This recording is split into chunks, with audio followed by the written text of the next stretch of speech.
Ito ay Parmesan cheese. Karamihan naman sa atin alam tong bagay na to. Meron siyang matigas na part sa labas. Ito, nakikita niyo yan. And usually, tinatapo na yan. Sinubukan mong kainin yan. May lasa pa rin naman siya, pero matigas talaga siya. Pero may nakita ako sa TikTok ba o Instagram na pwede mo daw itong gawin chicharon, pare. Ilagay sa plato, isa lang sa microwave.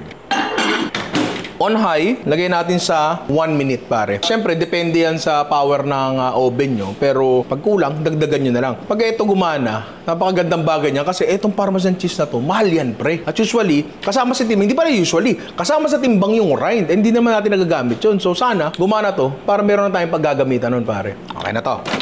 At ito, ang itsura niya. Medyo may kalambutan pa yan. So palalamigin natin ng konti ito para lumabas yung lutong niya. Sir, hindi. Ito na yung itsura niya, pre. Umalsa talaga siya. Malutong ba? Baka di naniniwala eh. Mahilig ka dito. Kanina pumapapakan niya. Diba? Diba? Para siyang chichirya na Parmesan cheese flavored, pare. So, ayos to. Hindi na masasayang mga Parmesan cheese natin, diba? Try nyo.